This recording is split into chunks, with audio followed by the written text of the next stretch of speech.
The fog rolled in like the breath of some ancient sea god, thick and suffocating, swallowing the world in gray-white silence.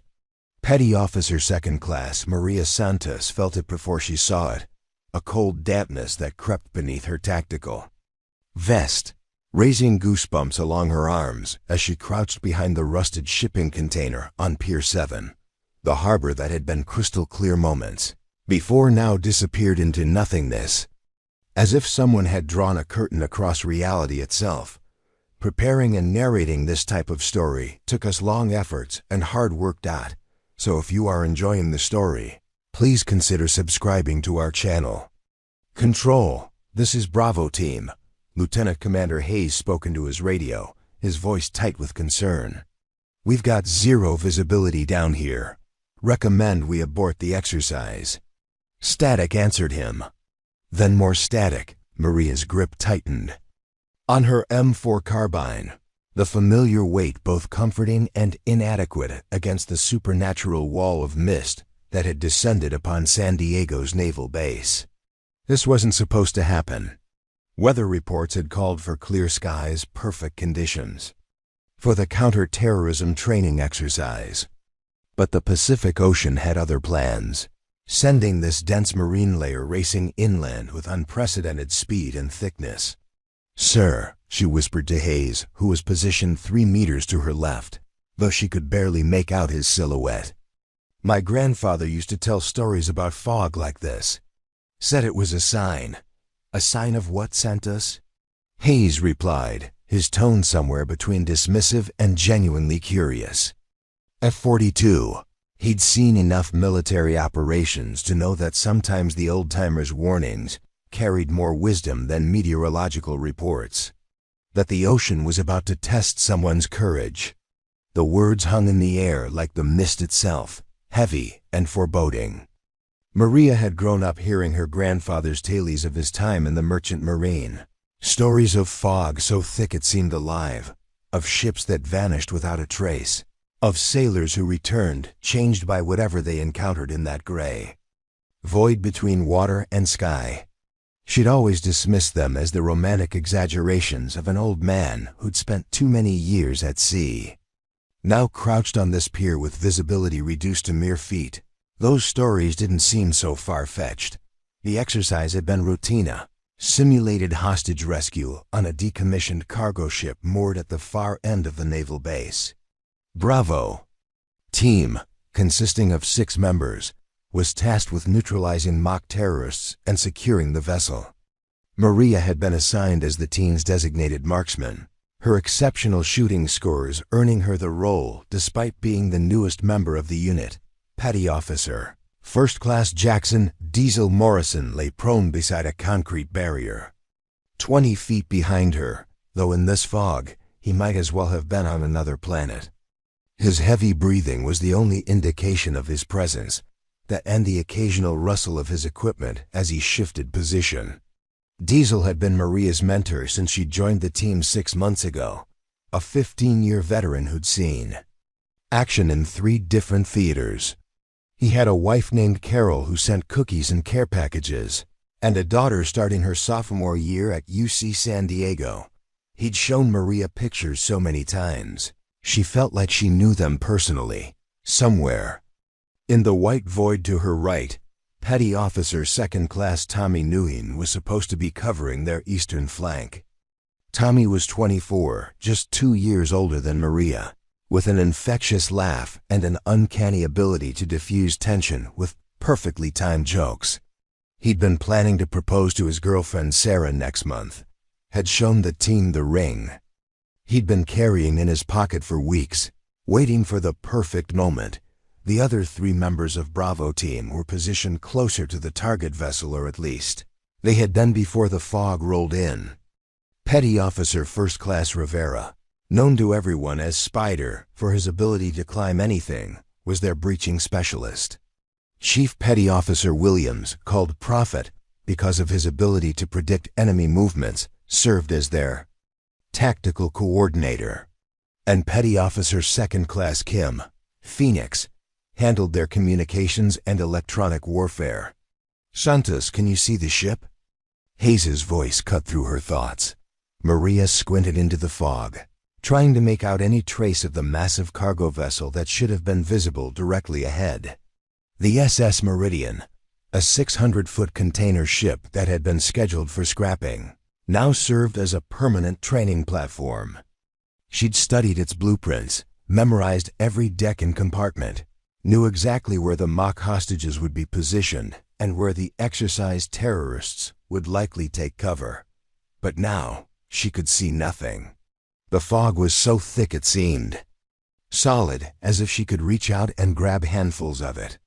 The familiar sounds of the harbor, the distant hum of machinery, the slap of waves against hulls, the cry of seagulls had been muffled to near silence.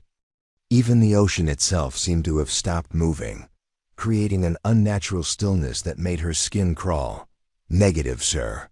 Can't see anything past 5 feet. Control, this is Bravo team leader. Has tried the radio again. We need immediate weather update and abort authorization. The radio crackled with interference, as if the fog itself was disrupting their communications. Maria had never experienced anything like this in her 4 years in the Navy.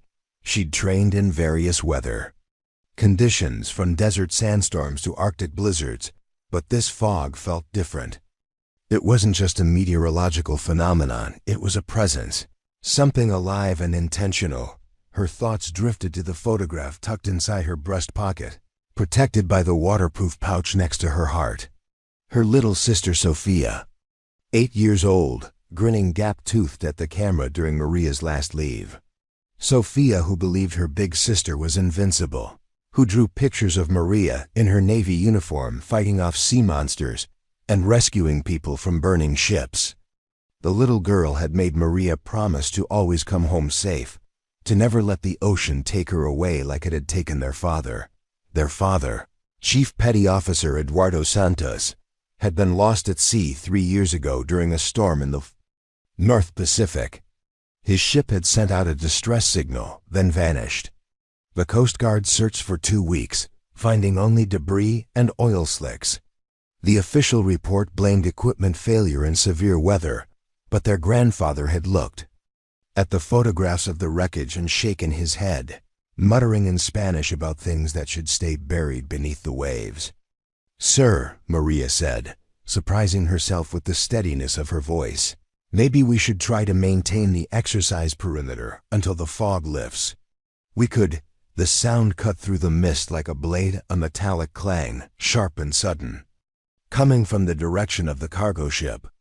Then another clang, followed by what sounded like footsteps on metal decking. "Did you hear that?" Hayes whispered. "Roger," sounded like someone moving on the ship. But that was impossible. The exercise controllers would have postponed the scenario the moment this fog rolled in. No one in their right mind would attempt to run a training operation in zero visibility conditions.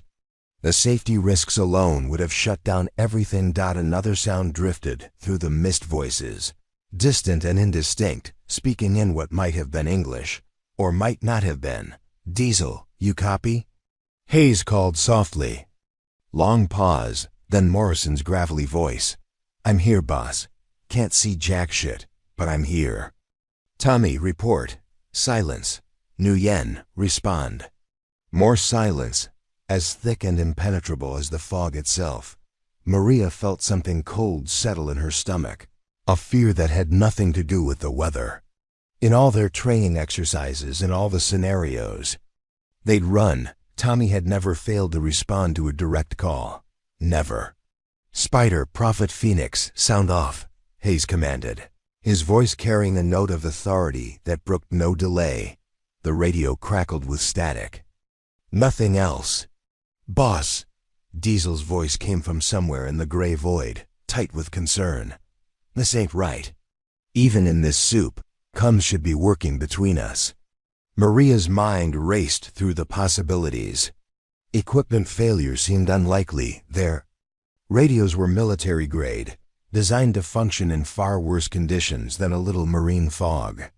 Enemy jamming was possible, but improbable. This was a secure naval facility. and the exercise was classified as routine training.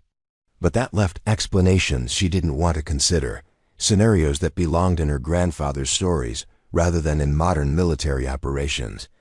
The fog seemed to pulse around them, growing thicker if such a thing were possible.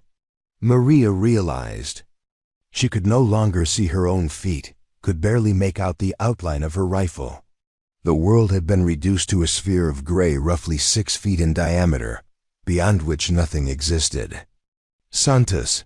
Hayes's voice came from somewhere to her left, though she couldn't see him anymore. I want you to maintain your position and keep eyes on our 6. Diesel and I are going to try to reach the others. Sir, respectfully, that's not advisable. In these conditions, we could lose each other permanently. We may have already lost them. The truth of that statement hit her like a physical blow. 3 members of their team had simply vanished into the fog, as if they'd never existed. No distress calls, no sounds of struggle, nothing. One moment they were there, maintaining radio contact and following standard procedures. The next moment, silence. Maria's training told her to stick to protocol, maintain her position, wait for conditions to improve or for backup to arrive. But something deeper, some instinct inherited from generations of sailors and fishermen, told her that normal rules didn't apply here. The fog hadn't just obscured their vision, it had fundamentally changed the nature of reality around them. Movement. She whispered into her radio. 2 o'clock, approximately 15 meters. She'd caught a glimpse of something shifting in the mist, a darkness that seemed more solid than the surrounding gray. It could have been one of her missing teammates. It could have been something else entirely. Can you identify? Negative.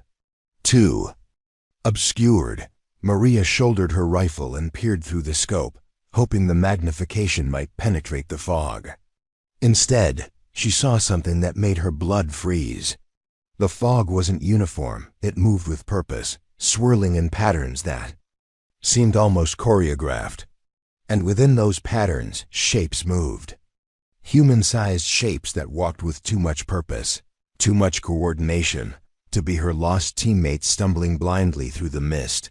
Sir, we've got hostiles. Multiple contacts moving with tactical precision. Hostiles? Santos, this is a training exercise on a secure base. There are no hostiles. But even as Hayes spoke the words, Maria heard the doubt in his voice. Because they both knew that something had gone fundamentally wrong with their routine training mission. The fog itself defied explanation, arriving with impossible speed and density.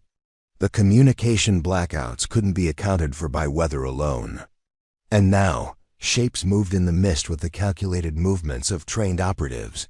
A new sound reached them through the fog, the distinctive whine of an electric motor, like the winch systems used to move cargo containers. But the SS Meridian had been stripped of all operational equipment years ago. There should be no powered machinery aboard that vessel. Boss, I've got eyes on unknown personnel. Diesel's voice crackled through the radio, distorted but audible. They're moving toward the ship. Armed military gear, but not our people. How many? Can't tell. At least 6, maybe more. They're using the fog as cover, moving in formation. Maria's mind struggled to process this information. Hostile forces. Operating on a secure naval base was the stuff of action movies, not routine training exercises. But the evidence was undeniable. Someone was out there in the fog, someone with military training and hostile intent. Santos, can you get a clear shot on any of them? She peered through her scope again, trying to penetrate the wall of mist. For a moment, the fog seemed to thin, revealing a figure in dark tactical gear, moving toward what should have been the gangway of the cargo ship. The figure carried an assault rifle and moved with the fluid precision of Special Forces training. I have one target, approximately 40 meters northeast. Clean shot if the fog holds steady. Negative. Do not engage. We don't know their capabilities or numbers. We wait for backup. But even as Hayes gave the order, Maria realized that backup might not be coming. Their communications with base control had been completely severed. For all anyone knew, Bravo team was proceeding with their scheduled exercise. If these unknown hostiles had planned this operation, they would have accounted for the training schedule, used it as cover for whatever they had in mind. The fog pressed against her like a living thing, cold and damp and suffocating. Her grandfather's voice echoed in her memory. "Mia, the ocean has many secrets, and some of them are better left buried. But sometimes, when the fog comes in thick like the breath of ghosts, those secrets rise to the surface. And when they do, only the brave survive to tell the tale." Maria had always been brave. It was what had driven her to join the Navy in the first place, following in her father's footsteps despite her mother's tears and her grandfather's warnings. She'd scored expert marksman on every qualification test, earned commendations for her performance in training exercises, and gained the respect of seasoned veterans twice her age. But this was different. This wasn't a training scenario with predetermined outcomes and safety protocols. This was real, and lives hung in the balance. "Contact lost with all 3 missing team members," Hayes reported, his voice grim. "Santos Diesel, we're on our own until this fog lifts or help arrives." "Understood, sir." But as Maria spoke those words, she realized that help might not arrive in time. Whatever was happening aboard the SS Meridian, whatever had drawn these unknown operatives to this place on this day, it was up to the 3 remaining members of Bravo team to handle it. 3 sailors lost in a fog that seemed to have swallowed the world, facing an enemy whose capabilities and objectives remained completely unknown. The fog pulsed around them like a living heartbeat, and Maria Santos gripped her rifle tighter, knowing that before this day was over, her grandfather's stories about courage being tested in the gray void between sea and sky would prove prophetic in ways she'd never imagined. The minutes stretched into what felt like hours as Maria maintained her position behind the shipping container, her rifle trained on the swirling gray void where hostile forces moved like phantoms. The fog hadn't lifted even slightly. If anything, it seemed to be growing thicker, pressing against her with an almost physical weight that made each breath feel labored and insufficient. She'd always been different from other girls her age. Even as a child growing up in the barrios of East San Diego, while her friends played with dolls and dreamed of becoming teachers or nurses, Maria had been drawn to her grandfather's stories of the sea, to the faded photographs of her father and his Navy whites, to the promise of adventure beyond the familiar streets of her neighborhood. Her mother, Isabella, had tried to steer her towards safer dreams: college, marriage, a quiet life away from the dangerous embrace of the ocean. But Maria had felt the call as surely as the tide feels the pull of the moon. The irony wasn't lost on her now, crouched in this supernatural fog with hostile forces moving through the mist like something out of her worst nightmares. She'd joined the Navy to serve her country, to follow in her father's footsteps, to prove that a girl from the barrio could be just as brave and capable as any man. She'd endured the skeptical looks during basic training, the condescending remarks from instructors who assumed she wouldn't make it through the first week. She'd pushed herself harder than anyone, rising before dawn to run extra miles, staying late at the range until her shooting scores were perfect, memorizing every manual and regulation until she could recite them in her sleep. Her thoughts drifted to the morning she'd received her orders to join Bravo team. She'd been so proud, calling her mother with the news, her voice bright with excitement. Isabella had cried not tears of joy, but tears of fear. "You're too much like your father, Mia," she'd whispered. "The ocean has already taken him from us. Don't let it take you too." But her grandfather, Abuelo Eduardo, had understood. Despite his stories of fog and sea monsters, despite his warnings about things that should stay buried beneath the waves, he'd looked at her with eyes full of pride when she'd shown him her Navy uniform. "You have the heart of a warrior, Maria Elena," he'd said. using her full name the way he only did during the most serious conversations. But remember, true courage isn't the absence of fear. It's doing what must be done despite the fear. Now, with hostile forces moving through the fog and 3 of her teammates missing, those words carried new weight. Fear was definitely present fear. For her missing comrades, fear of the unknown enemy, fear of the supernatural fog that seemed to defy all natural laws. But beneath the fear, something else burned: determination. "Santos, talk to me." Hayes's voice crackled through her earpiece. "What's your status?" "Maintaining overwatch, sir. No clear targets, but I can hear movement. They're coordinating, possibly. Setting up a perimeter around the ship. Diesel's trying to work his way closer to the gangway, see if he can locate our people." Maria's heart clenched at the thought of Morrison moving through this fog alone. The big man was fearless in combat. But he was also methodical, careful, the kind of soldier who brought everyone home alive. She'd watched him train new recruits, seen him take extra risks to protect his teammates, heard him talk about his daughter with a love so pure it made her throat tight with emotion. A memory surfaced unbidden. 3 weeks ago, during a particularly grueling training exercise in the desert. The temperature had been over 110 degrees, and Maria had been struggling with heat exhaustion. Morrison had appeared at her side like a guardian angel, offering her water from his own nearly empty canteen, shielding her from the sun with his own body while she recovered. "We take care of each other out here," he'd said simply. "That's what family does." And they were family, she realized.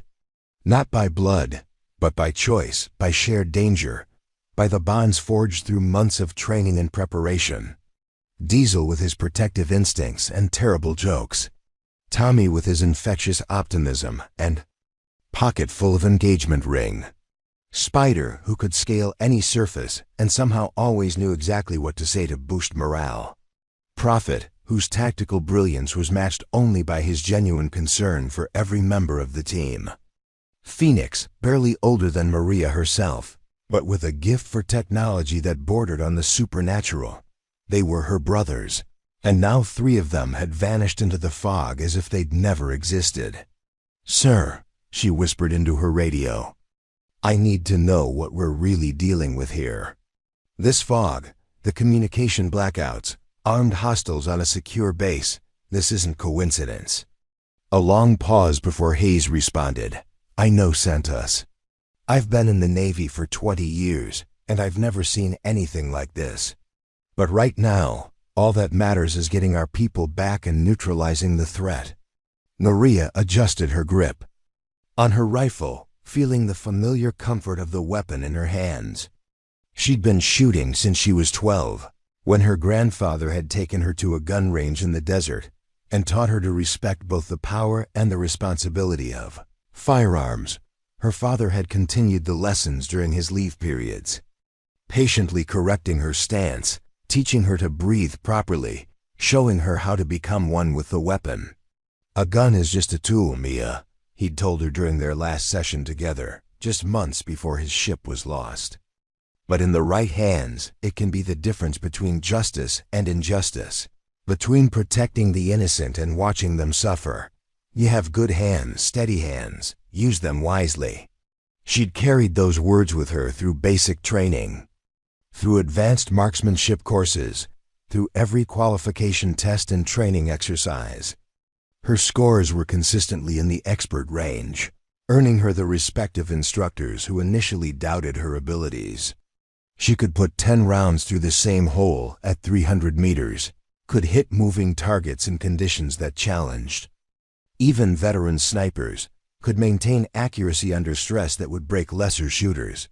But this was different. This wasn't about hitting paper targets or even simulated enemies. This was about life and death, about protecting her teammates, and stopping an enemy whose capabilities and objectives remained unknown. The weight of that responsibility settled on her shoulders like a physical burden, heavy and undeniable.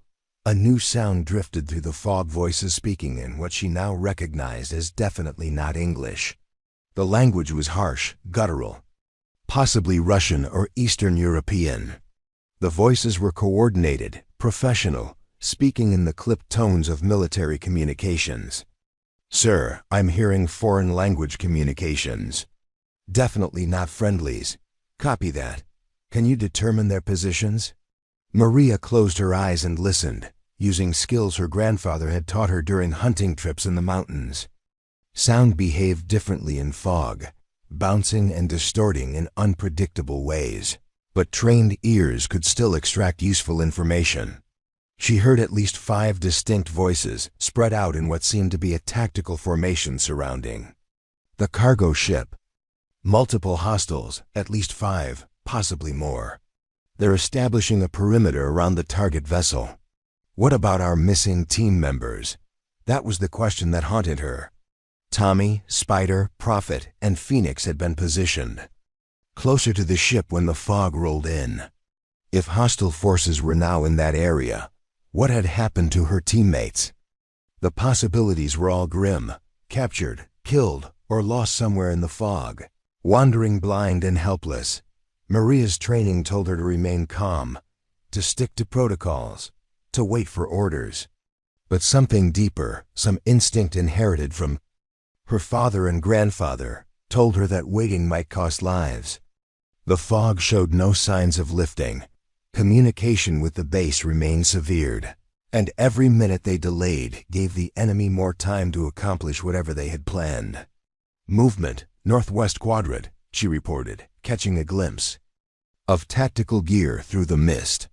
"Single hostile, moving toward the ship's stern. Can you take the shot?" Maria peered through her scope, trying to get a clear sight picture through the swirling fog. For a moment, the mist thinned enough to reveal a figure in dark clothing, carrying what looked like an AK variant rifle. The figure moved with military precision, checking corners and maintaining tactical awareness. Negative. Fog's too thick for a clean shot. Risk of collateral damage if our people are in the area. But even as she said it, Maria felt her finger hovering over the trigger. One shot sent her mass, and at least one threat would be eliminated. Her training screamed at her to take any clear shot available, to reduce the enemy's numerical advantage while she had the chance. Hold fire unless you have a clean shot with positive target identification, Hayes ordered, as if reading her thoughts. "Roger." The radio crackled with interference. Then Diesel's voice came through, distorted but urgent. "Boss, I've got something. Found signs of struggle near the gangway. Looks like our people put up a fight." Maria's heart sank. Signs of struggle meant her teammates had been engaged by hostile forces, possibly overcome by superior numbers or taken by surprise. The fog would have given the enemy a significant advantage, allowing them to close distance undetected and strike without warning. "Any sign of our people?" "Negative, but I found Tommy's radio." Smashed, like someone stepped on it deliberately. The image of Tommy Nguyen's radio being destroyed hit Maria harder than she expected. Tommy, with his plans to propose, his infectious laugh, his ability to find humor in the darkest situations, now possibly dead or captured by foreign operatives who had somehow infiltrated a secure naval base. "Diesel, fall back to Santos's position. We need to regroup and reassess." Maria watched the fog, trying to track Morrison's movement through the mist. The big man was skilled at moving quietly despite his size, but in this visibility, even the most experienced operative could become disoriented and lost. Minutes ticked by without any sign of him, and she began to worry that they'd lost another team member to the gray void. Then she heard footsteps, slow and deliberate, approaching from her left. She swung her rifle toward the sound, finger on the trigger, before Morrison's familiar silhouette materialized from the fog. "Jesus, Diesel, announce yourself before you give me a heart attack. Sorry, kid. This fog's got me spooked too."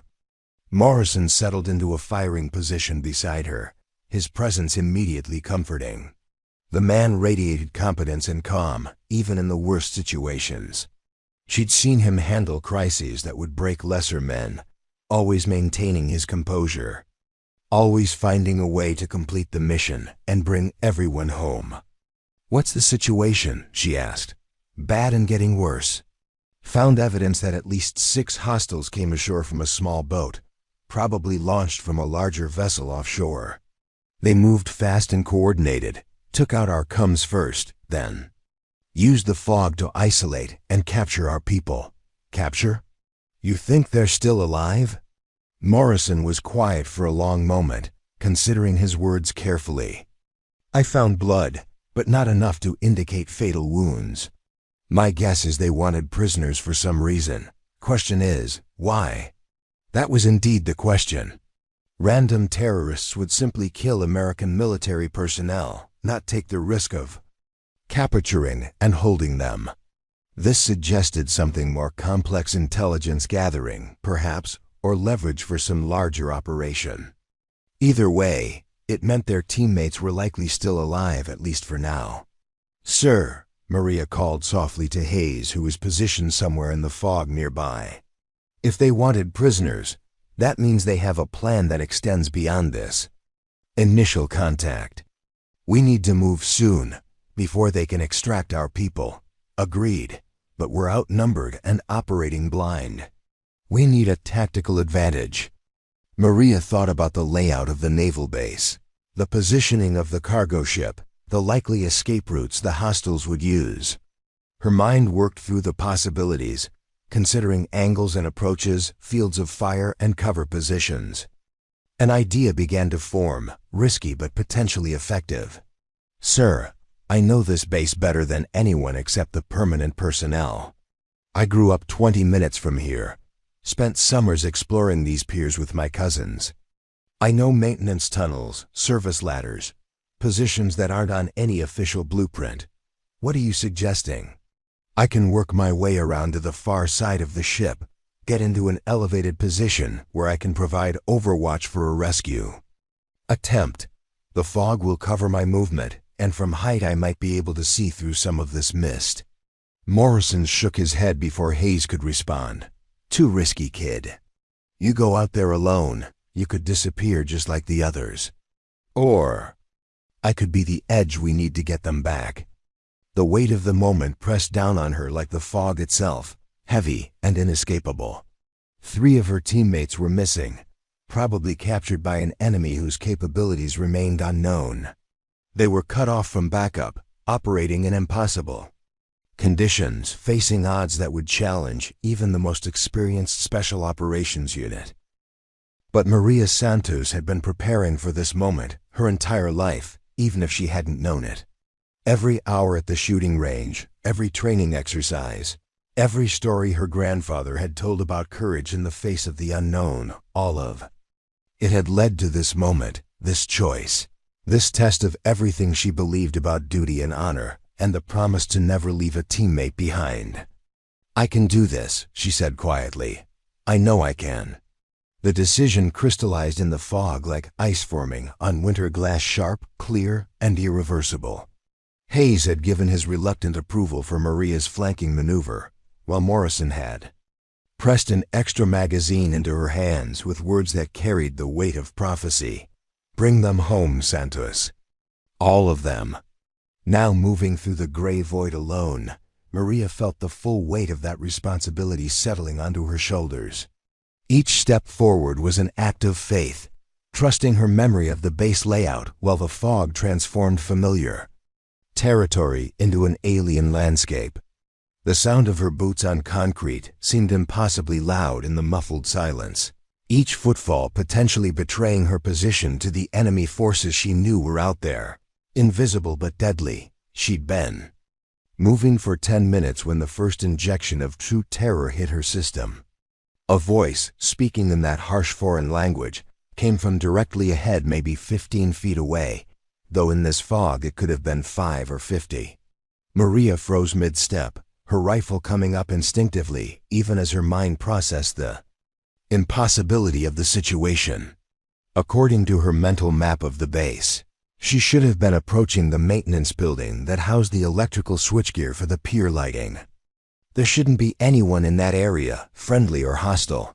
The voice spoke again, joined by another in what sounded like a status report.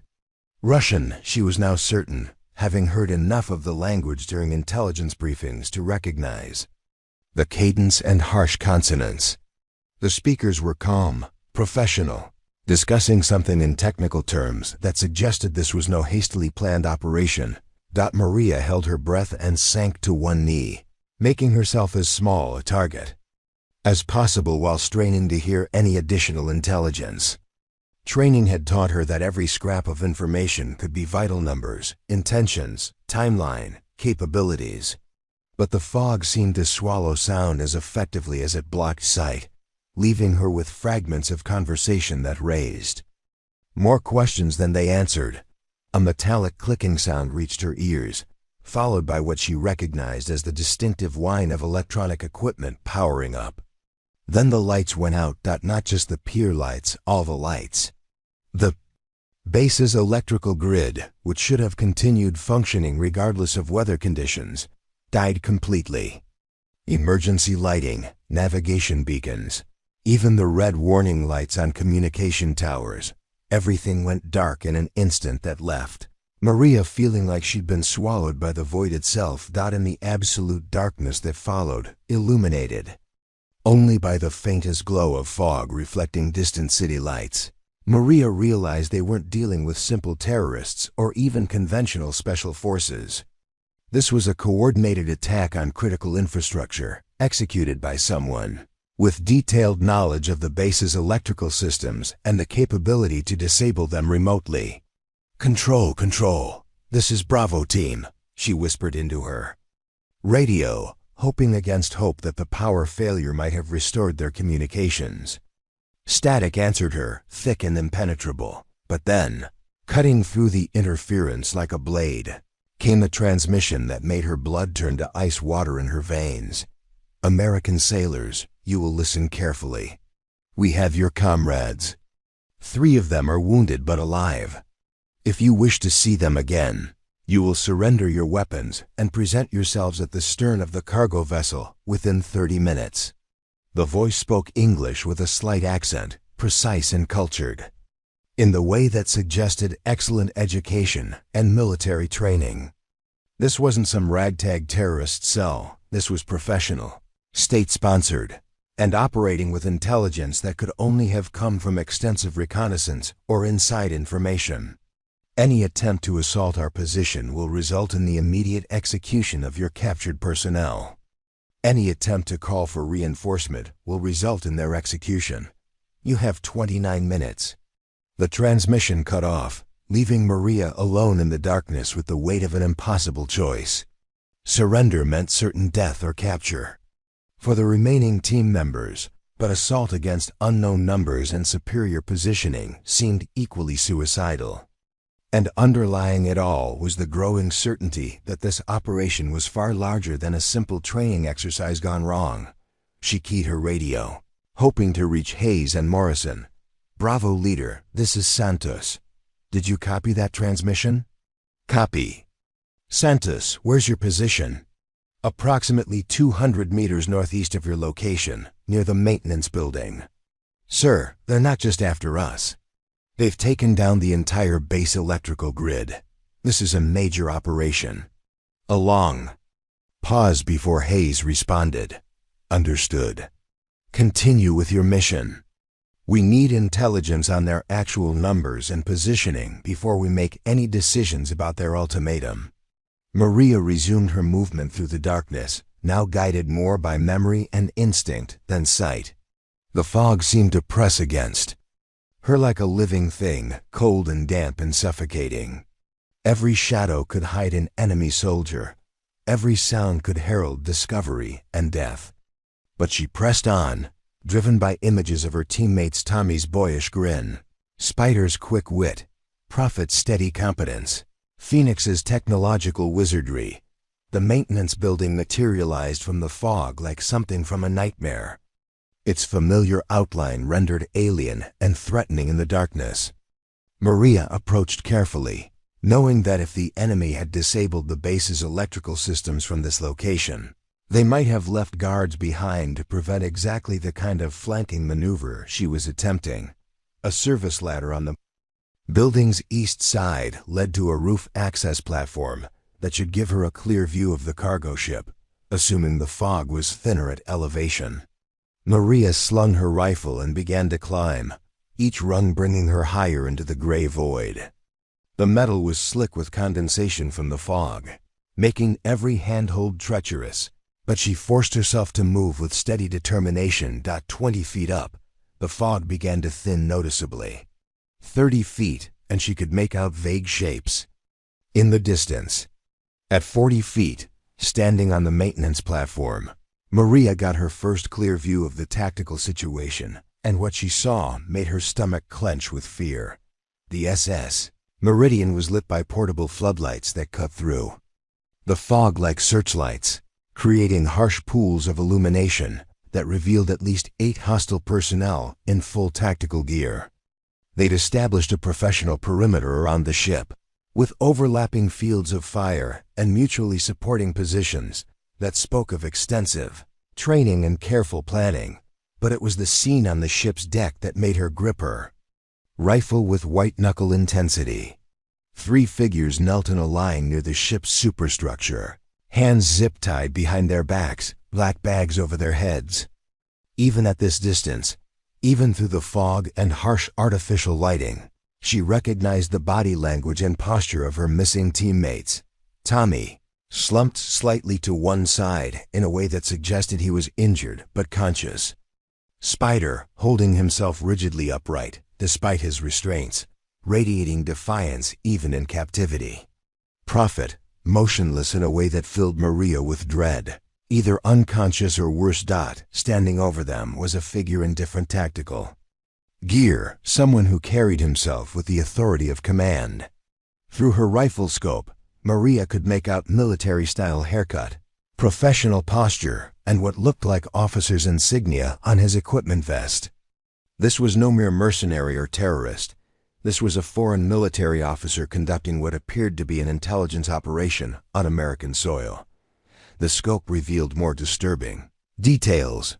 Electronic equipment had been set up near the prisoners, devices that looked sophisticated enough to be interrogation gear or communication jammers. Several of the hostiles carried weapons she didn't recognize, possibly of foreign manufacture, and their coordination suggested they'd trained together extensively. Most alarming of all was the boat visible at the far side of the cargo ship, not the small craft Morrison had predicted, but what looked like a military-grade patrol vessel, possibly submarine-launched, designed for exactly this kind of covert insertion. This wasn't a terrorist attack or random criminal action. This was state-sponsored warfare, and somehow Bravo team had stumbled into the middle of it. Maria's earpiece crackled with Hayes' voice. Santos, Citrop. I have eyes on our people. 3 prisoners, kneeling on the ship's deck, guarded by at least 8 hostiles. Sir, this is bigger than we thought. They have military-grade equipment, professional positioning, and what looks like a fast attack craft for extraction. Status of the prisoners? Maria adjusted her scope, trying to get a clearer view through the harsh artificial lighting. Tommy appears injured but mobile. Spider looks defiant. Prophet... She paused, watching the motionless figure. Prophet isn't moving, sir. Can't determine if he's unconscious or... She couldn't finish the sentence. Master Chief Williams had been like a father figure to the entire team. The kind of steady, experienced leader who made everyone around him better and safer. The thought that he might be seriously injured or worse made her throat constrict with emotion. Copy. What about Phoenix? That's when Maria noticed the 4th prisoner, partially concealed behind some deck equipment. Phoenix, the youngest member of their team besides herself, sat with his head down, shoulders shaking in a way that suggested either injury or fear. Seeing him like that, barely more than a kid despite his technical expertise, filled Maria with a rage so pure it momentarily blocked out everything else. Phoenix is there, appears scared but uninjured. Sir, they're using our people as bait. This whole setup is designed to draw us in. I know, but we can't leave them. No, they couldn't. That was the code they all lived by, the promise that bound them together more tightly than blood or law. No one left behind, no matter the cost, no matter the odds. It was what separated them from the enemy, what made them worth following, what justified every sacrifice they might be called upon to make. But it was also exactly what the enemy was counting on. Sir, I'm in position to take out at least 3 hostiles before they can react. If Diesel can create a distraction from the south side, I might be able to thin their numbers enough for a successful assault. Negative, Santos. 8 against 3 are still bad odds, and we don't know if they have more personnel we can't see. As if summoned by Hayes's words, 2 more figures emerged from the ship's superstructure, bringing the visible hostile count to 10. They moved with the same professional competence as the others, checking equipment and adjusting positions with the efficiency of well-trained soldiers. But something else caught Maria's attention. One of the new arrivals was clearly female, and she carried herself with an authority that suggested senior rank.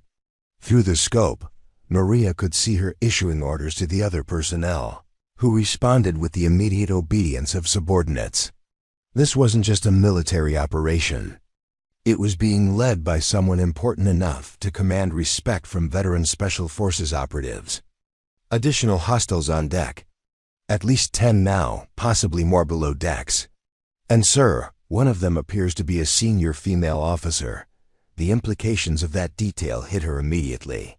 Female officers in special operations roles were rare in most military organizations, which meant this woman was either exceptionally skilled or held significant rank in her command structure.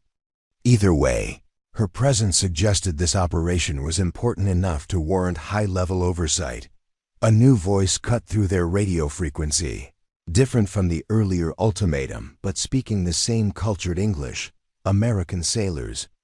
You now have 23 minutes to comply with our demands. To demonstrate our sincerity, we will provide you with proof of life for your captured personnel.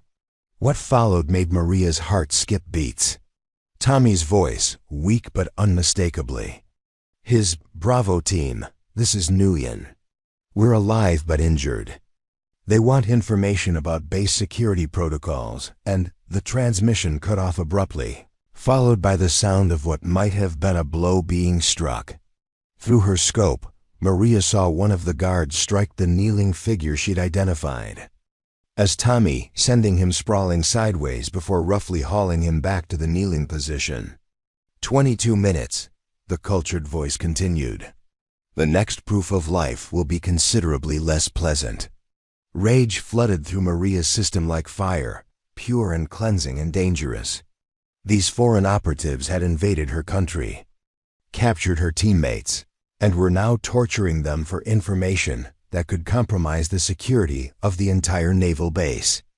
Every instinct screamed at her to start shooting, to put bullets through every hostile in sight, to make them pay for daring to harm American sailors on American soil. But training and discipline held her in check. 10 hostiles in prepared positions, with her teammates positioned as human shields, made a direct assault suicidal. She needed to be smarter, more patient, more precise than her anger wanted to allow.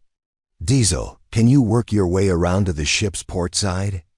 Hayes's voice came through the radio. "I want options for a coordinated assault." "Already moving, boss, but these guys are pros. They've got the whole area locked down tight." Maria continued to study the tactical situation through her scope, looking for weaknesses, for opportunities, for anything that might shift the odds in their favor. The hostiles had positioned themselves well, but no defense was perfect. There had to be a way to exploit their setup, to turn their own strengths against them. That's when she noticed the fuel tanks. The SS Meridian, like most cargo ships, carried substantial fuel reserves for its engines and auxiliary systems. Even though the ship had been decommissioned, those tanks might still contain residual fuel or vapors that could be ignited under the right circumstances. If she could somehow breach one of the tank systems, but that would require getting much closer to the ship, close enough to place precise shots in exactly the right locations. It would mean leaving her elevated position, abandoning the tactical advantage of height and distance, and moving into the kill zone where any mistake would be fatal.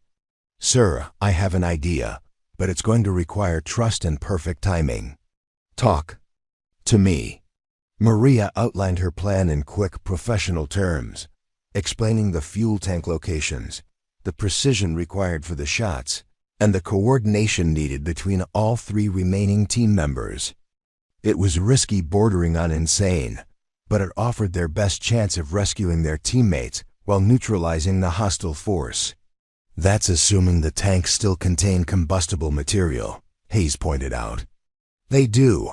I can smell diesel fumes from here. These ships always retain vapors in their fuel systems, even years after decommissioning. A long pause while Hayes considered the plan and its implications.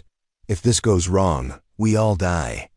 If we do nothing, our teammates die, and these hostiles escape with intelligence that could compromise base security.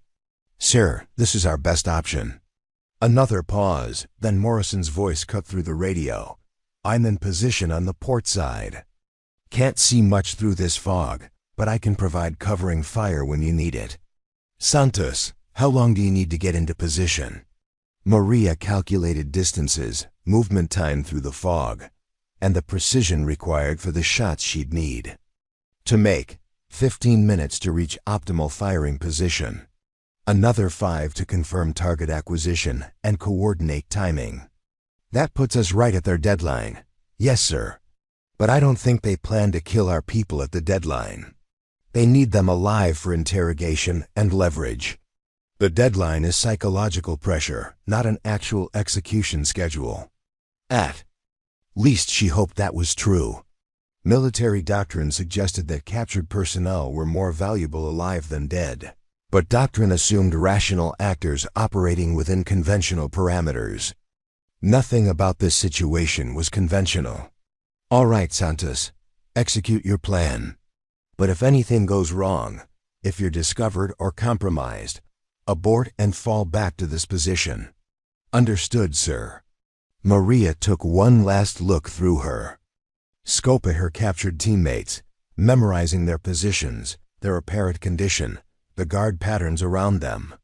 Tommy's head was up now, suggesting he was alert despite his injuries. Spider remained rigidly upright, radiating defiance. Even in captivity, Prophet still hadn't moved, which continued to worry her. Phoenix appeared to be talking to one of the guards, possibly providing information under duress. The sight of her youngest teammate, potentially being coerced into cooperation, filled Maria with fresh determination. Phoenix was barely older than her sister Sophia, full of enthusiasm and technical brilliance, but lacking the hard-won experience that might help him resist interrogation.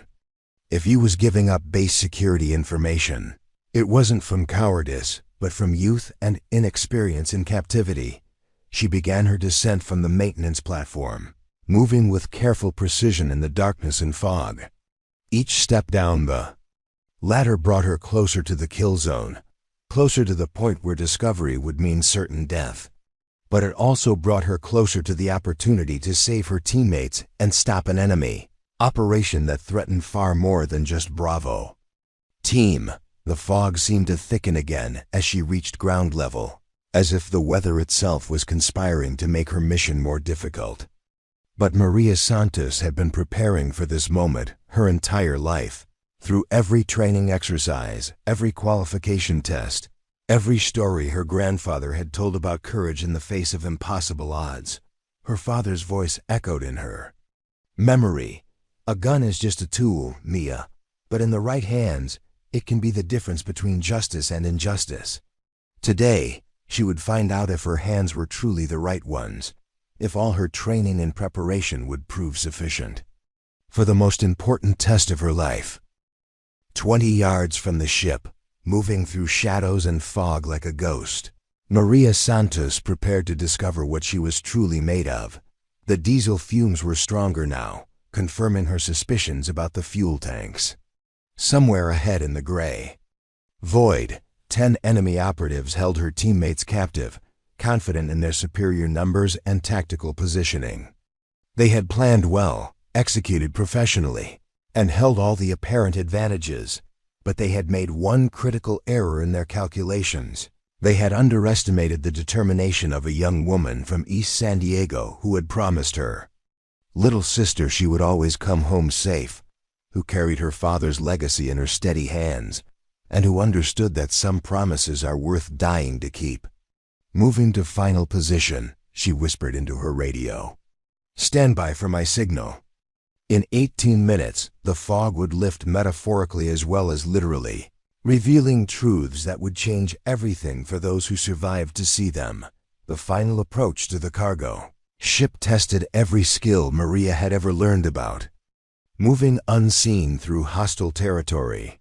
The fog provided concealment but also disorientation, forcing her to navigate by memory and instinct while hostile voices called out position reports in Russian barely 20 feet away.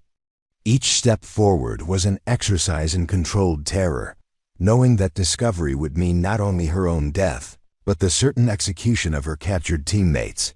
She reached the ship's hull with her heart hammering against her ribs, the massive steel wall rising into the fog like a cliff face. The diesel fumes were overwhelming now, confirming beyond doubt that fuel vapors remained in the ship's tank systems.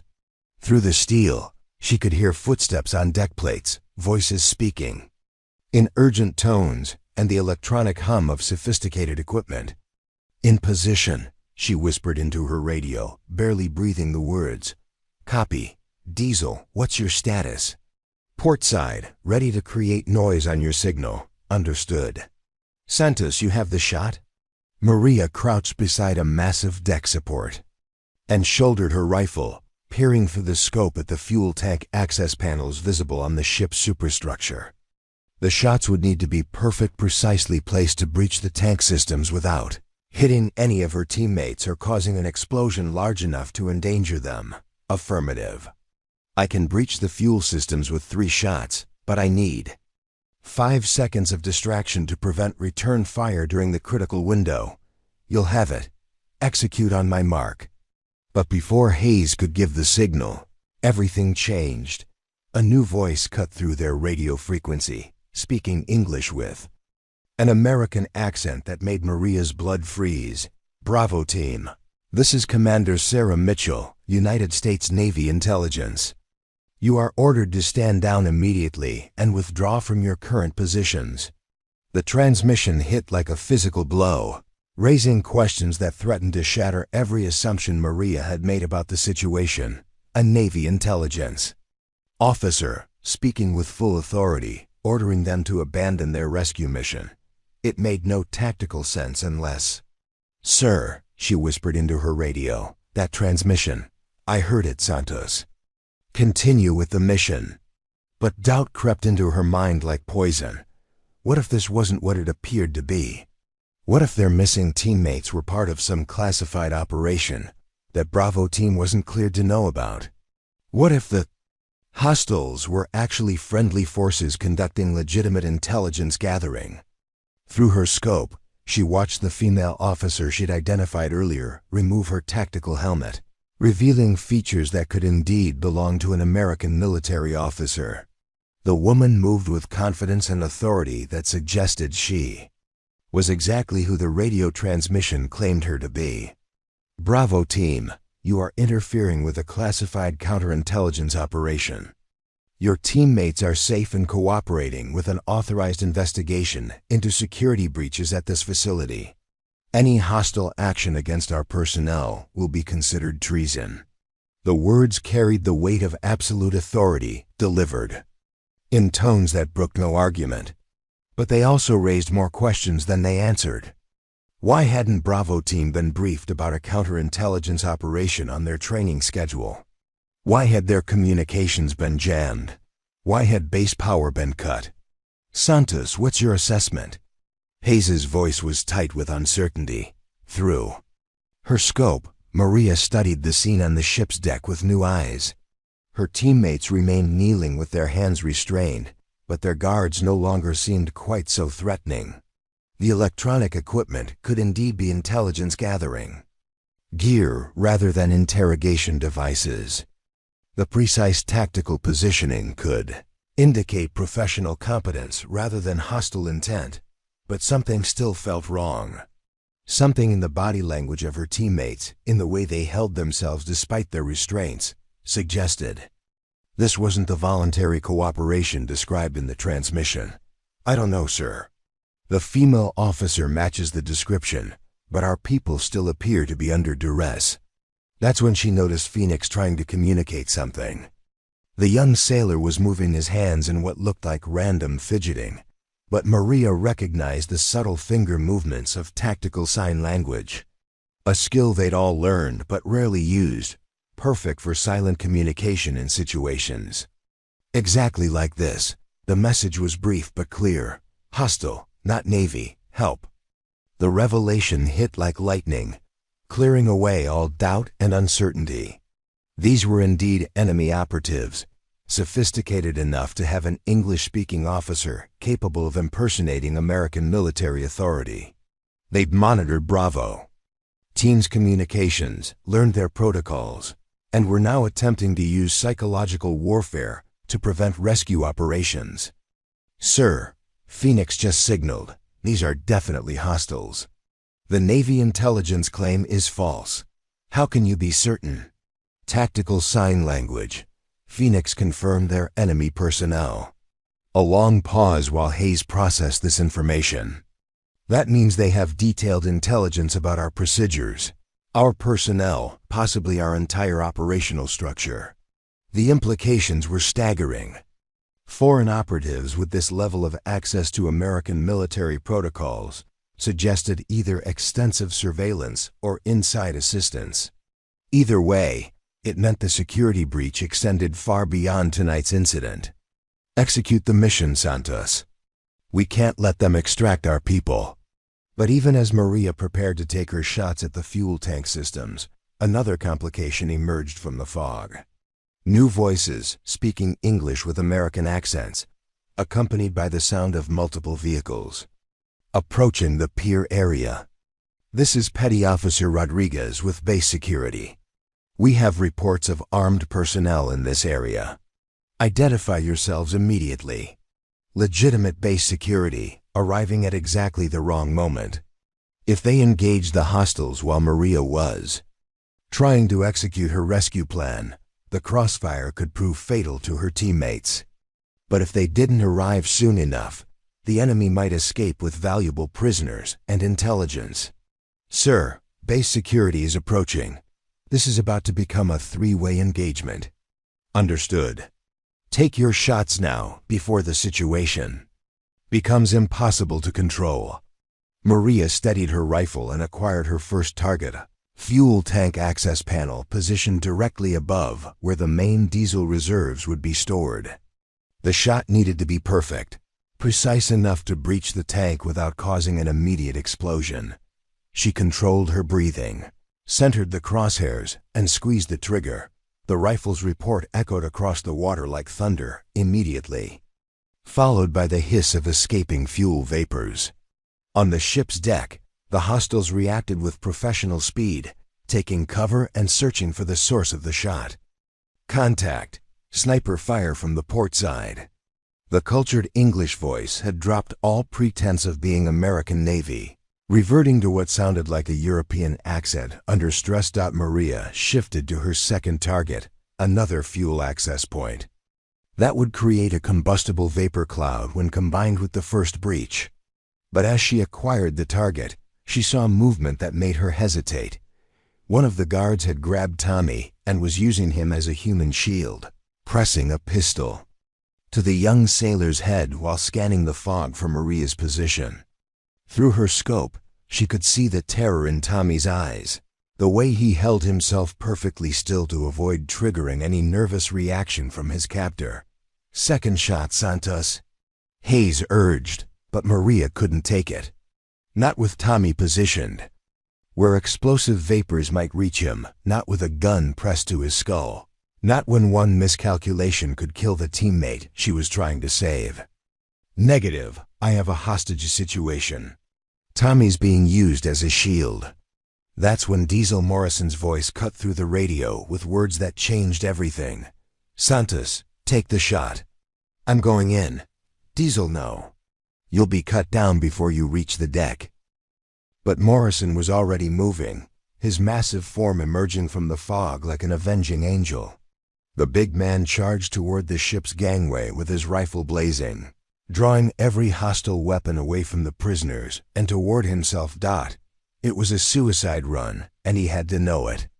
10 professional soldiers with prepared positions and overlapping fields of fire couldn't be overcome by a single man charging through an open area. But Morrison wasn't trying to survive. He was trying to create the distraction Maria needed. To take her shots. Move, Santos, now. Maria acquired her second target and fired, then immediately shifted to the third fuel access point. Each shot was perfect, precisely placed to create maximum vapor release without immediate ignition. But as she lined up the final shot, she heard something that made her blood run cold. Morrison's rifle had gone silent. Through the cacophony of enemy weapons fire, she couldn't hear his voice on the radio, couldn't see his position through the fog and muzzle flashes. The big man who'd been like a protective older brother to her, who'd shared his water in the desert and told terrible jokes to boost morale, who had a wife and daughter waiting for him at home, he might have just sacrificed himself to give her the opportunity to save their teammates. Rage and grief and determination fused into something pure and deadly in Maria's heart. She fired her third shot, breaching the final fuel tank and creating a cloud of combustible vapor that hung in the fog like an invisible weapon waiting to be triggered. Vapor cloud established, she reported, her voice steady despite the storm of emotions inside her. Ready for ignition. Base security. This is Lieutenant Commander Hayes, Bravo team leader. We have hostile foreign operatives holding American personnel prisoner on the cargo ship SS Meridian, requesting immediate assistance. Roger, Bravo leader. We're moving to surround the vessel. But even as help approached, Maria realized the enemy was preparing to cut their losses. Through her scope, she watched the female officer barking orders to her subordinates, who began moving the prisoners toward what looked like an extraction point on the ship's far side. They were going to escape with her teammates, taking them to whatever vessel had delivered this force to American waters. Once off the base, the prisoners would disappear into the intelligence apparatus of whatever foreign power had sponsored this operation, never to be seen again. They're moving to extract our people, she reported. I need to stop them now. Do. It's Santos, light them up. Maria shifted her aim to a piece of metal deck equipment positioned directly beneath the vapor cloud. One tracer round, placed precisely, would ignite the fuel vapors and create exactly the kind of distraction needed to disrupt the enemy's extraction plan. But as she prepared to fire, a new voice cut through the chaos. Diesel Morrison, weak but unmistakably alive. Santos ... behind you ... She spun around just in time to see a hostile operative emerging from the fog, rifle raised and aimed directly at her position. How he'd flanked her position, how he'd moved so quietly through the mist didn't matter. What mattered was that she had perhaps 1 second to save her own life. Training took over. Maria's rifle swung toward the threat with fluid precision, muscle memory guiding her movements faster than conscious thought. The hostile was raising his weapon, finger moving toward the trigger, when her shot took in center mass and dropped him into the fog, but the exchange had cost her precious seconds. When she turned back toward the ship, the extraction was already underway. Her teammates were being moved toward the far side of the vessel, disappearing into the fog and darkness. Beyond her ability to influence. Negative on the ignition shot, she reported, her voice tight with frustration. Lost the window while dealing with a flanking hostile. Copy. Base security is on the scene.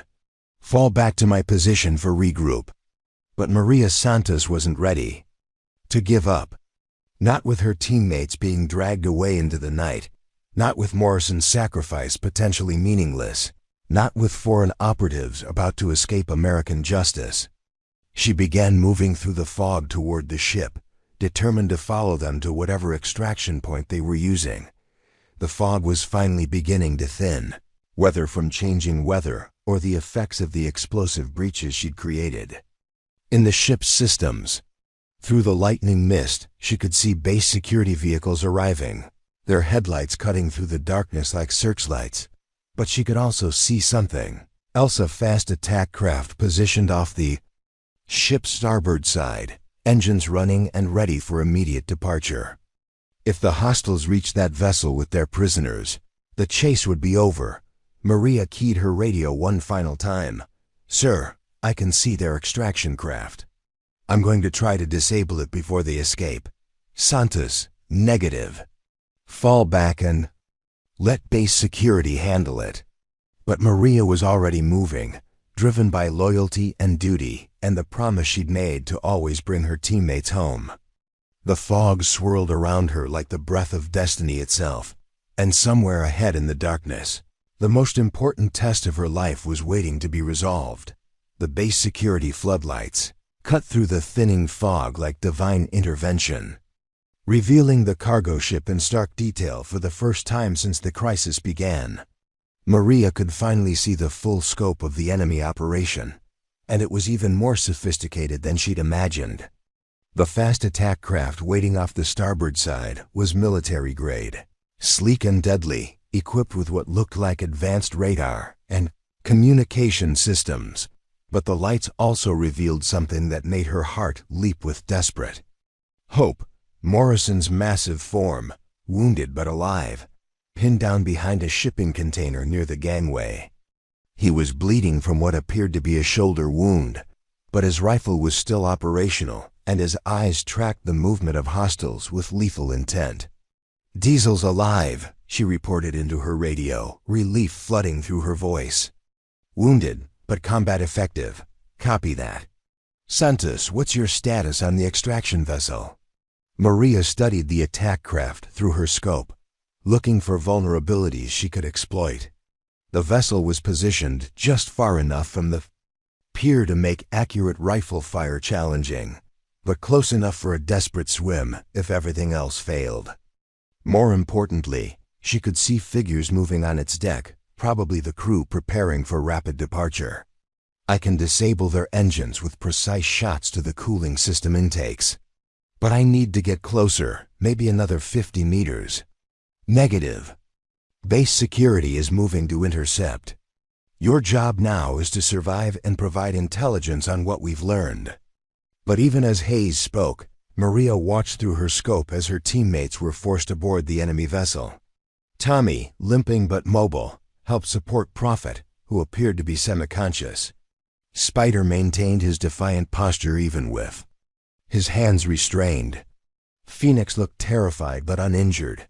The sight of them being loaded onto that craft like cargo, about to disappear into whatever foreign intelligence apparatus had sponsored this operation, made Maria's decision for her. Some orders were impossible to follow when lives hung in the balance. Double quote, "Sir, I can't let them take our people.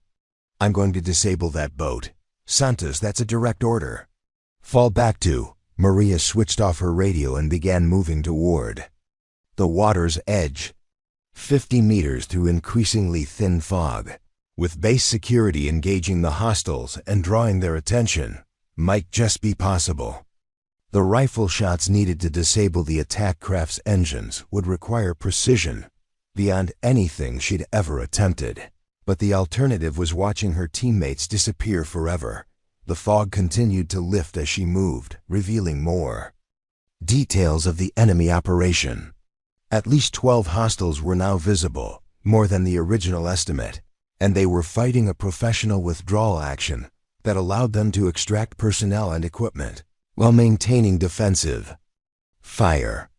These weren't terrorists or mercenaries, they were special forces operators, conducting a mission that had been planned down to the smallest detail. But plans could be disrupted, and even the best operations could be derailed by unexpected variables. Tonight, Maria Santos was determined to be exactly that kind of variable. She reached a position 20 meters from the water's edge when the first revelation hit her like a physical blow. Through her rifle scope, focused on the attack craft's engine compartment, she saw something that changed everything she thought she knew about the situation. The vessel's hull bore markings that were almost invisible in the darkness but clearly visible through magnified optics. Not the Cyrillic script she might have expected from Russian forces, but symbols she recognized from intelligence briefings as belonging to a completely different foreign power. Chinese military insignia, partially concealed but unmistakably present. Implications crashed through her mind like dominoes falling. This wasn't a Russian operation, it was Chinese. And if Chinese special forces were conducting operations on American soil, it suggested a level of international crisis that extended far beyond anything Bravo team had been briefed to expect. But before she could process the full meaning of this discovery, the second revelation emerged from the fog like a nightmare made manifest. Another vessel, larger than the first, materialized in the darkness beyond the attack craft. This one was clearly a military vessel, probably a submarine designed for covert operations, waiting to receive personnel and intelligence. Before vanishing beneath the Pacific. The scope of the operation was staggering. This wasn't a simple raid or reconnaissance mission. It was a major intelligence operation involving multiple vessels, extensive personnel, and objectives that required the capture of American military personnel for interrogation. Base security. "This is Petty Officer Santos," she transmitted on the emergency frequency, hoping someone would hear. "We have Chinese military vessels offshore conducting extraction operations. At least one submarine, possibly more." The response came immediately. "Santos, this is Captain Rodriguez, Base Security Chief. What's your location and status?" "Approximately 50 meters northeast of the cargo ship. I have eyes on enemy extraction vessels and captured American personnel being transferred aboard." "Understood. We're coordinating with Coast Guard and Navy response units. Can you maintain overwatch on the vessels?" Maria adjusted her position to get a clearer view of both craft, watching as her teammates were transferred from the attack craft to what appeared to be a larger vessel that had surfaced nearby. The transfer was being conducted with military precision, suggesting this evacuation plan had been rehearsed extensively. "Affirmative. They're transferring prisoners to a larger vessel, possibly a submarine. Estimate 5 minutes before they can submerge and escape. Coast Guard is en route. ETA 8 minutes. 8 minutes. Too long." By the time help arrived, the submarine would be underwater and heading for international waters, carrying her teammates and whatever intelligence they'd gathered during their operation. Maria made her decision with the same clarity that had guided her throughout this nightmare. She couldn't disable both vessels with rifle fire, but she might be able to delay their departure long enough for help to arrive. The attack craft's engines were her best target, smaller, more vulnerable to precise rifle fire than the submarine systems. If she could disable their primary escape vessel, it might force them to use slower, more vulnerable evacuation methods. She steadied her rifle and acquired the first target, a cooling water intake on the attack craft's port engine. The shot would need to be perfect, precisely placed to breach the cooling system and cause rapid engine overheating. Miss by even a few inches, and the bullet would simply punch through the hull without causing significant damage. Through her scope, she could see Chinese personnel moving with urgent efficiency, preparing for immediate departure. The female officer, who had impersonated American Navy authority, was directing the operation with crisp professionalism, clearly someone with extensive experience in this type of covert mission. But she could also see something else. Tommy Nguyen, being half carried toward the larger vessel, had managed to catch sight of Maria's position. Even at this distance, even in the dim lighting, she could see him mouth words that she interpreted as "help us." The sight of her teammates' desperate appeal gave her the focus she needed. Maria controlled her breathing, centered the crosshairs on the cooling intake, and squeezed the trigger with all the precision her father had taught her during those long afternoons at the desert shooting range. The rifle's report echoed across the water, followed immediately by the hiss of steam escaping from the attack craft's engine compartment. Through her scope, she watched coolant spray across the deck as the engine began to overheat, but the Chinese forces reacted with professional speed, immediately altering their evacuation plan. Instead of using the attack craft as planned, they began transferring all personnel directly to the larger vessel, which Maria now realized was definitely a submarine, configured for special operations. She shifted her aim to the submarine's external systems, looking for vulnerabilities she could exploit. But submarine hulls were designed to withstand tremendous pressure and environmental hazards. Rifle fire was unlikely to cause significant damage to anything critical. That's when she remembered the fuel vapor cloud she'd created aboard the cargo ship. If she could ignite those vapors now, while the submarine was positioned nearby, the explosion might be large enough to damage the vessel's external equipment or force it to submerge prematurely, leaving the Chinese personnel stranded on the surface. Maria swung her rifle toward the cargo ship, looking for a target that would reliably ignite the accumulated fuel vapors. The ship's superstructure was now clearly visible in the growing light, along with the haze of fuel vapors that hung around the breached tank systems like an invisible weapon waiting to be triggered. A piece of metal deck equipment, heated by electrical systems that had somehow remained operational despite the base power failure, glowed faintly in the darkness. One tracer round, placed precisely against that heated metal, would create the spark needed to ignite the vapor cloud. "Fire in the hole," she whispered to herself, a prayer more than a warning. The tracer round streaked through the fog like a miniature comet, striking the heated metal with a shower of sparks that immediately ignited the fuel vapors. The explosion that followed was spectacular but controlled, exactly the kind of distraction Maria had hoped for. Flames erupted across the cargo ship's deck, creating a wall of fire and smoke that illuminated the entire area while providing perfect concealment for base security forces moving to surround the enemy vessels. The Chinese forces, caught between the burning ship and approaching American reinforcements, found their carefully planned extraction rapidly falling apart. Through her scope, Maria watched the submarine begin an emergency dive sequence, its hull settling lower in the water as ballast tanks flooded. But the vessel was too close to the burning cargo ship, too exposed to the approaching Coast Guard units that were now visible on the horizon. The Chinese commander, faced with the choice between completing the extraction and preserving his submarine, chose the latter. Maria watched in satisfaction as her teammates were transferred back to the attack craft, apparently considered more expendable than the submarine, while the larger vessel continued its emergency dive. But the attack craft's engines were still disabled from her earlier shot.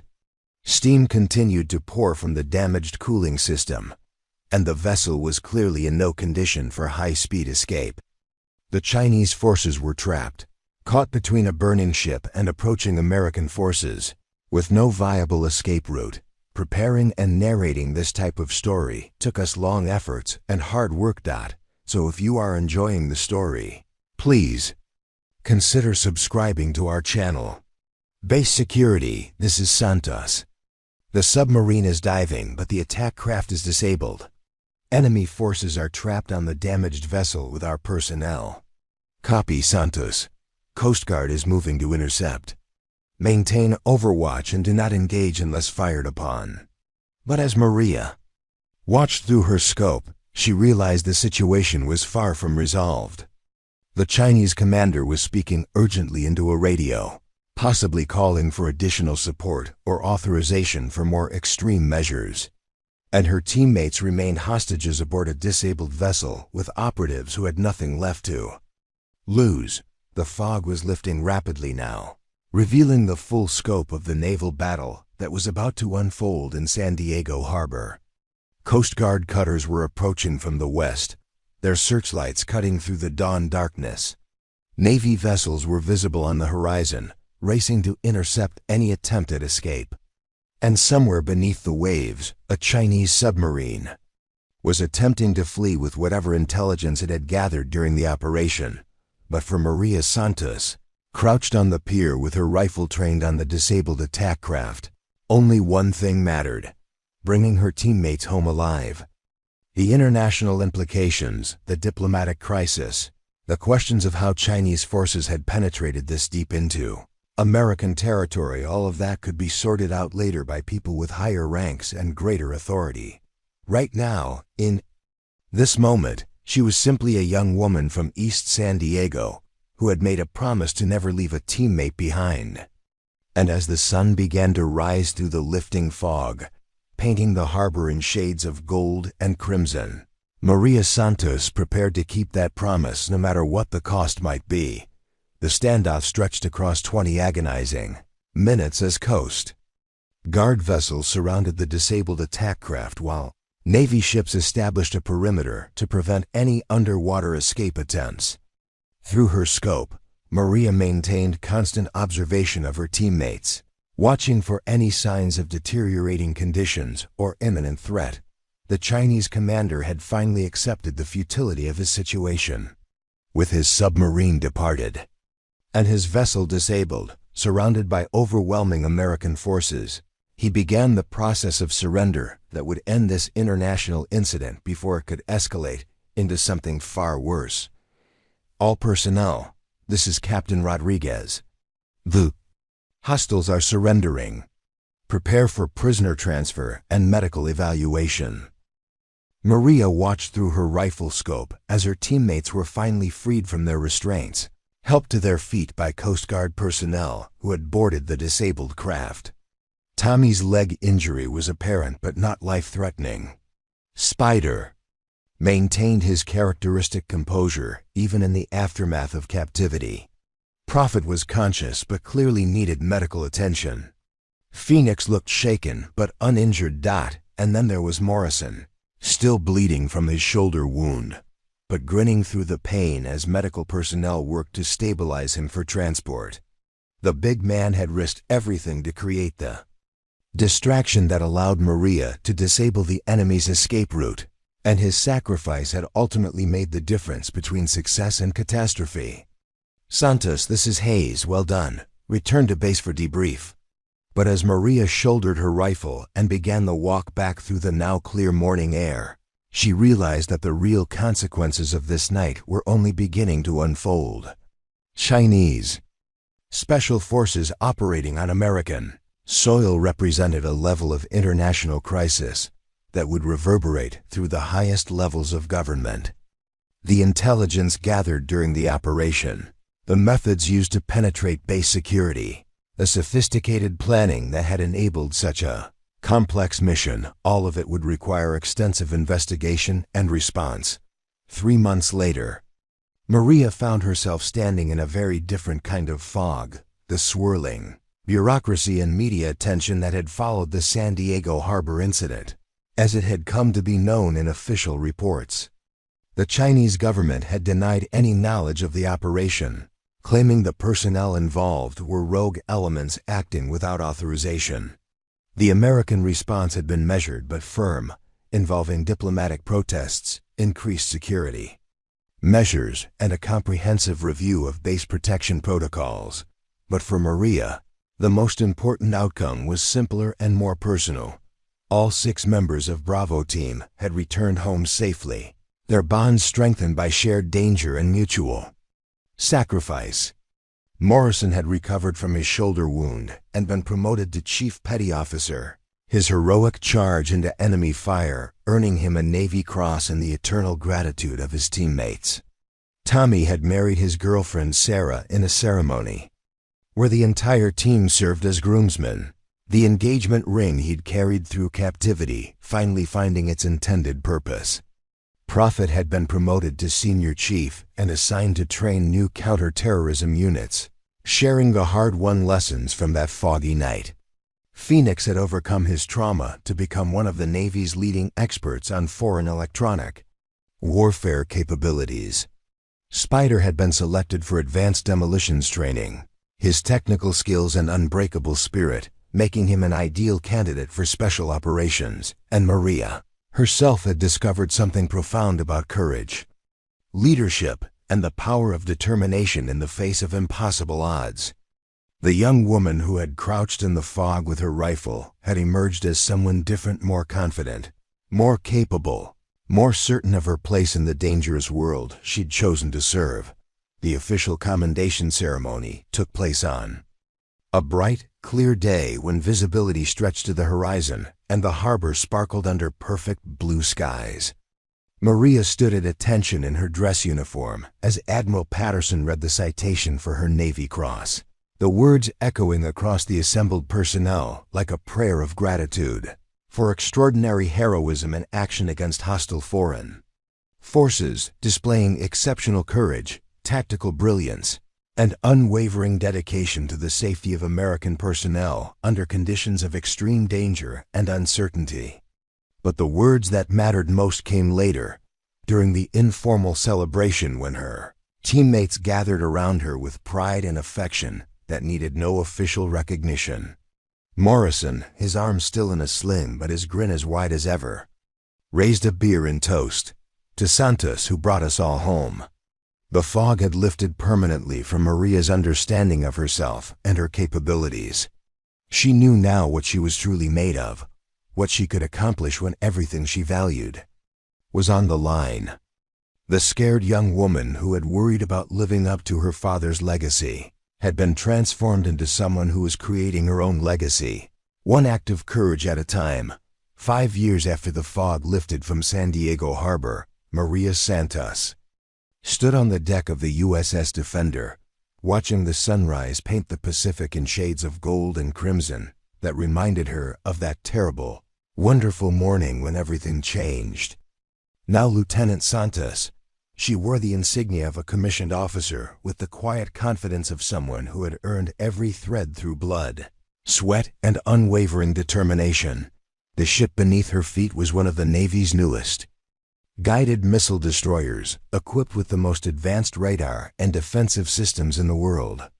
As the vessel's weapons officer, Maria commanded respect from sailors who had served twice as long as she had, her reputation built on competence, courage, and the kind of steady leadership that inspired others to follow her into danger.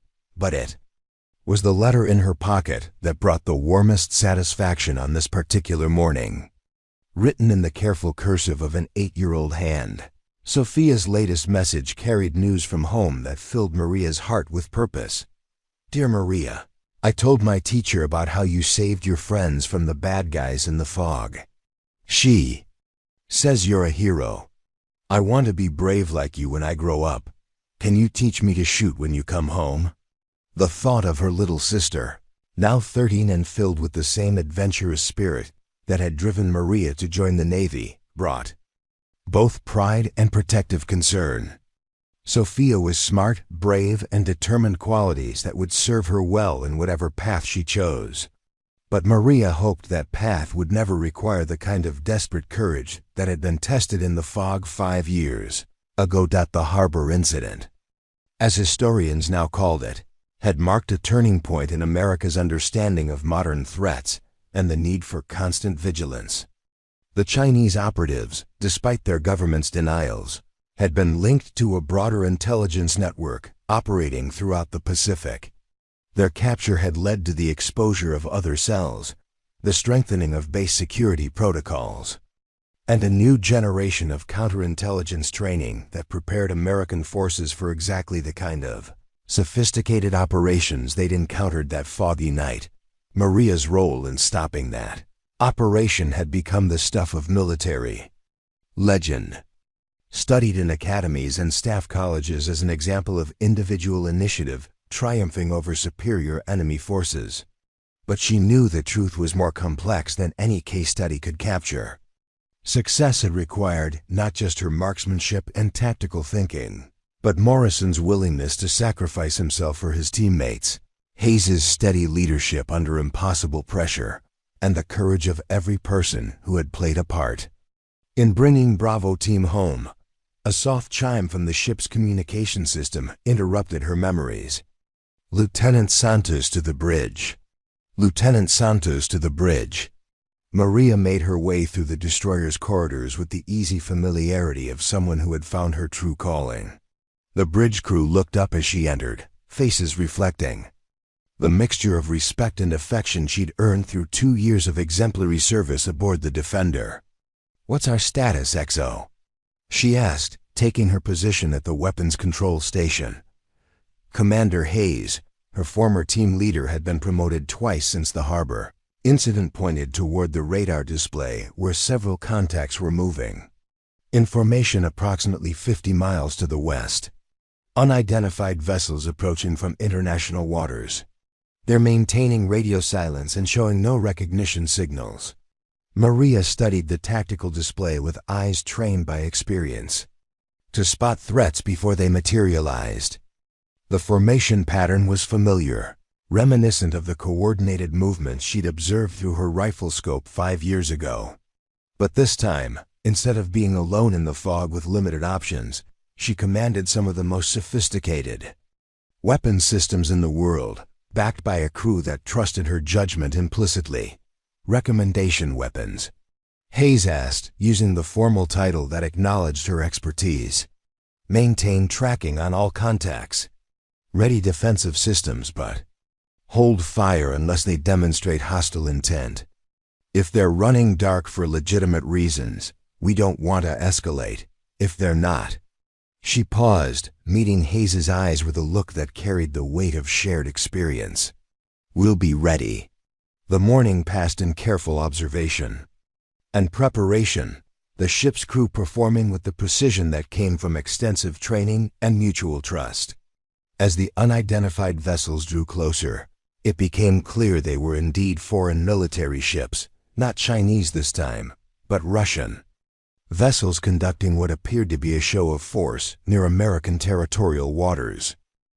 The standoff was resolved through diplomatic channels, the Russian ships eventually identifying themselves and explaining their presence as a navigational exercise in international waters.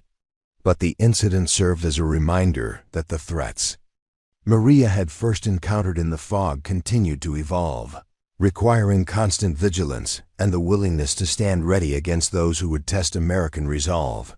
That evening, as the Defender resumed its patrol route through the Pacific, Maria found herself back on deck, watching the stars emerge in the clear night sky. The fog that had once seemed like an enemy, concealing threats and limiting vision, now felt like an old teacher whose lessons had been harsh but invaluable. Her phone buzzed with a text message from Morrison, now Master Chief Morrison, and serving as an instructor at the Naval Special Warfare Center. "Santos, saw the news about your encounter with the Russians today. Proud of you, kid. Your old teammates are watching and cheering you on." Similar messages came from the other members of Bravo Team, scattered now across the Navy, but still connected by bonds forged in that supernatural fog 5 years ago. Tommy, serving aboard a submarine in the Atlantic. Spider, assigned to a SEAL team conducting counter-terrorism operations. Prophet, now a senior chief at the Pentagon, helping to develop new tactical doctrines. Phoenix, working with naval intelligence on electronic warfare systems. They had all been changed by that night, shaped by the experience of facing the unknown together and emerging stronger for it. The fog had tested them individually and collectively, revealing reserves of courage and determination they might never have discovered under normal circumstances.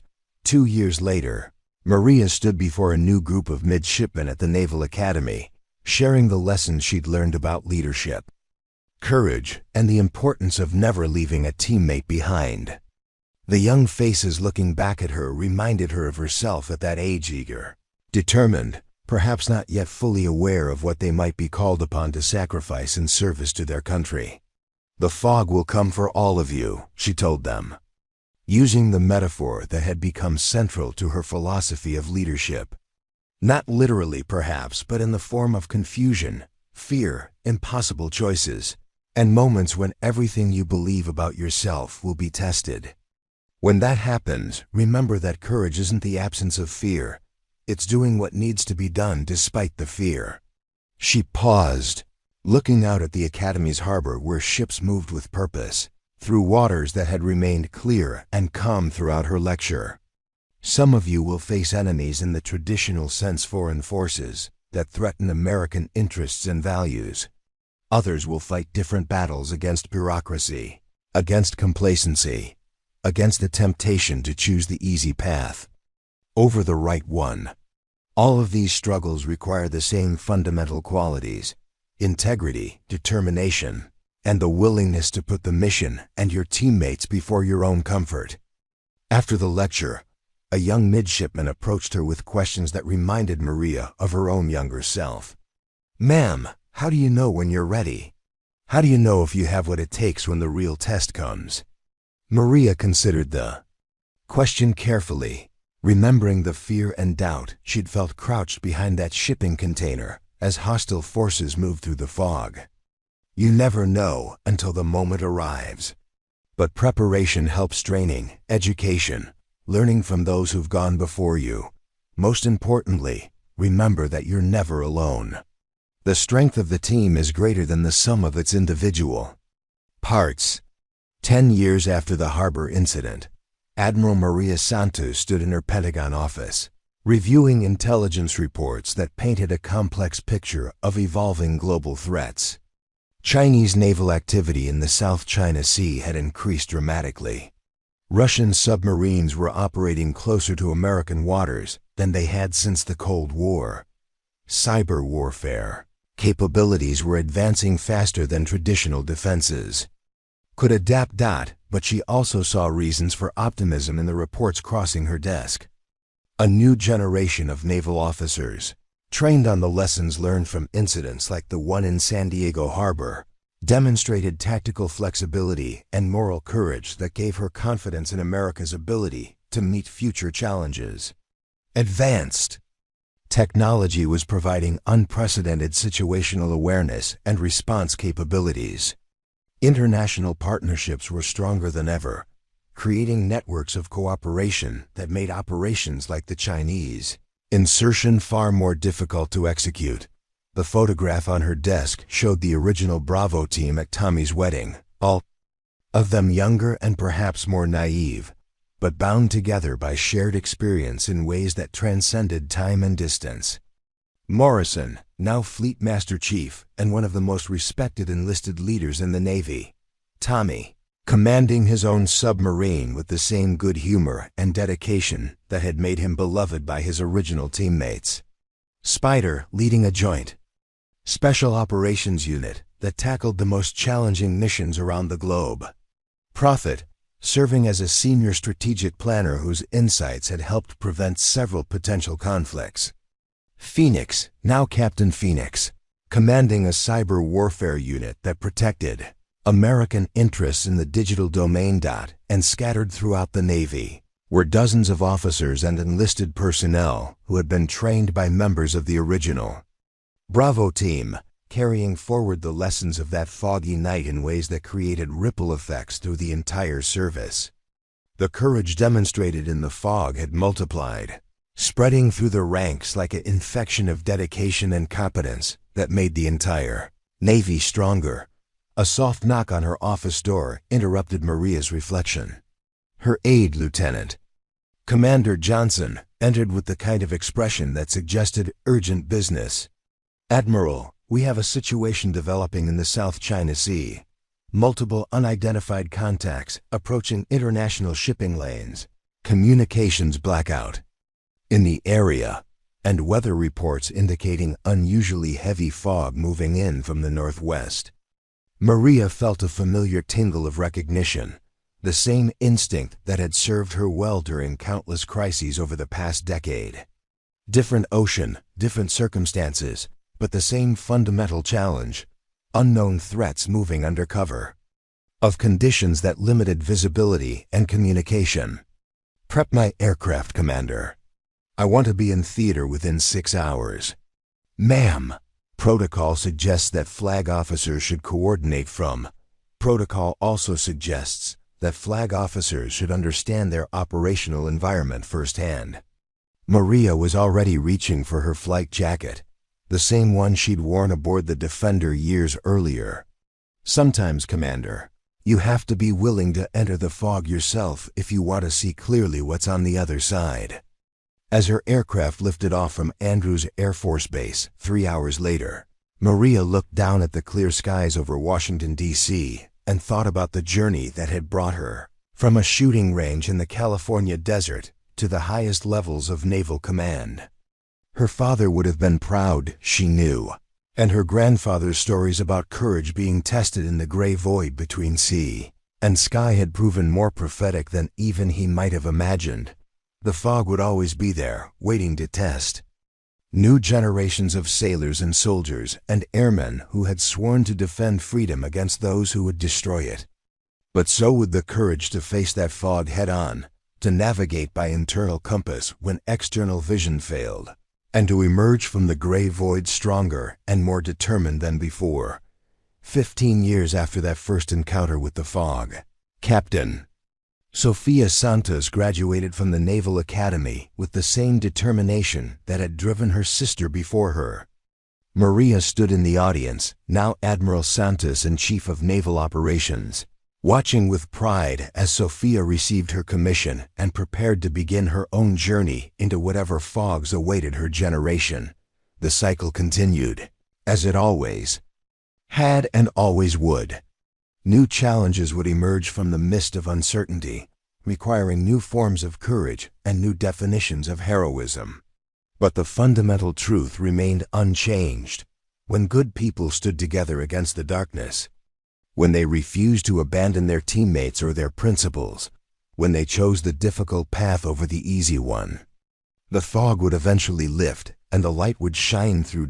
20 years after the harbor incident, the USS Santos was commissioned in San Diego Harbor, its name honoring not just Admiral Maria Santos, but all the sailors who had learned that true strength came not from avoiding the fog, but from sailing into it with eyes wide open and hearts full of courage.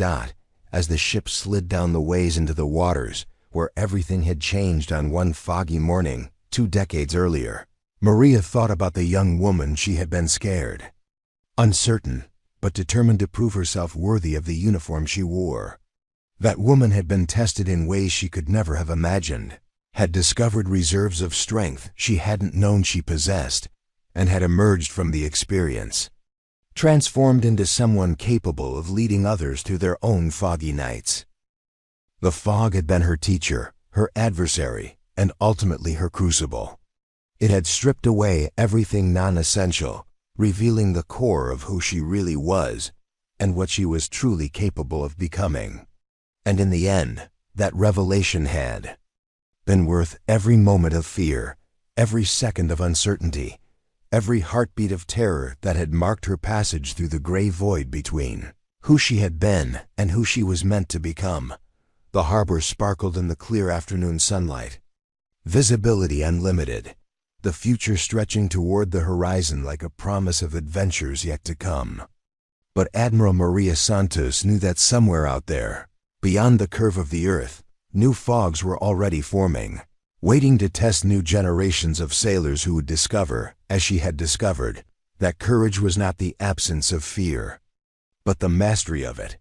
And when those fogs rolled in, thick and suffocating and seemingly insurmountable, the legacy of that night in San Diego Harbor would be there to guide them, a reminder that no fog lasts forever, that no challenge is truly insurmountable, and that those who enter the gray void with courage and determination will always find their way back to the light.